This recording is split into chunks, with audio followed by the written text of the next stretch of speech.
Hey there team, today I'm going to be teaching you how to fix your Tempo Trainer Pro.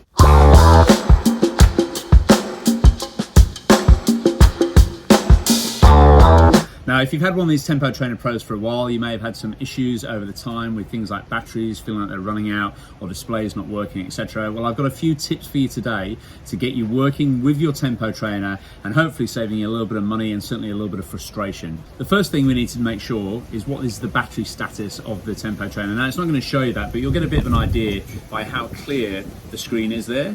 So turn your Tempo Trainer on by holding the bottom right hand button and it will go back to the mode and the setting that you last had it set at.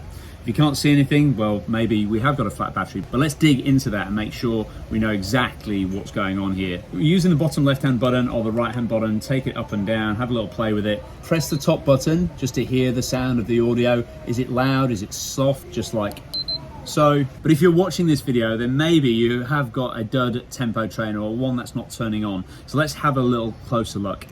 Now, I've got two Tempo Trainers here, and if we have a little look at the back in the black square just here, that top layer, the last two digits indicate what year this Tempo Trainer was produced. So on my left here, I've got a 2016 model, which is still working, and a 2018 model here. If you have a little look at the internals of that, on the 2016 model, we don't really have a clip to overlay over the battery, whereas now in the 2018 model, we do. So the battery on the 2018 model slides under through here and clips in. The 2016 model just lays and rests on here like so.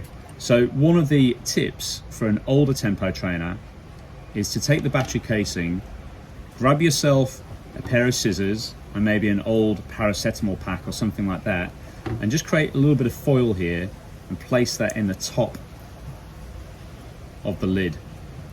What I'd also recommend you do is pull the prong very gently with your finger, just to raise it up slightly, place the battery in, and here's the key thing now, place the lid upside down. So we've got open and close, or lock and unlock, but if we actually put this lid upside down, so you can see open and close is upside down there, and grab something like a key or maybe a 10-cent piece and just turn and push that down. Because of the silver foil, it makes everything push up against it a little bit easier and create those contacts, those better contacts. Now let's turn it over, press and hold, and bang.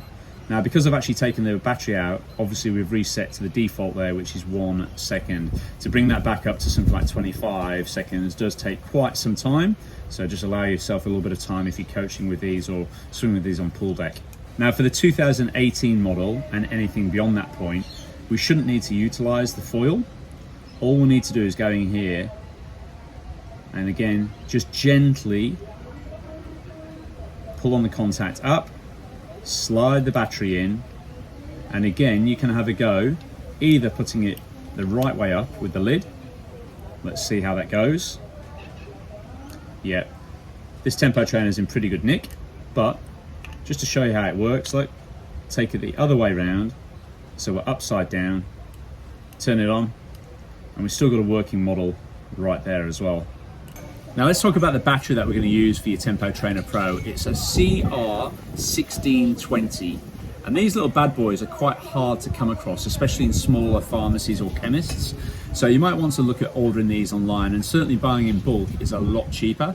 Over here in Australia, we can expect to pay around about $6 for one of these, but I can typically find them bulk buy for around about $2 a piece. I also like to keep a little bag of spares with me on the pool deck, because I do literally have dozens of these Tempo Trainers on the pool deck for my coaching, and I dare say that these get used more than any other Tempo Trainer on the planet.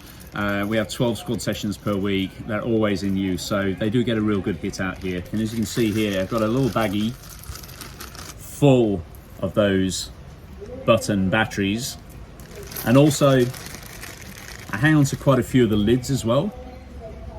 Now, if you do have a dud Tempo Trainer, before you dispose of it, definitely hang on to one of these little lids, because it's always useful as a replacement part, just in case you happen to break the plastic seal when you're taking your batteries in and out. And equally, just to give you the opportunity to see whether or not you get a better seal from a different lid. They all come from the same factory, of course, but sometimes just tweaking and swapping the lids around does really make a bit of a difference there. So there we go. Hopefully those little tips help you get your tempo trainer back up and working. Final tip from me though is if you receive one of these gadgets through the post and you think I can't turn it off or I can't turn it on past 0.03, then believe it or not, you've still got the sticky label stuck on the front. You would not believe how many of these we get sent back. People saying I can't change it beyond 0.03. That's just the protective casing over the top of the LCD screen here. So make sure you turn that off.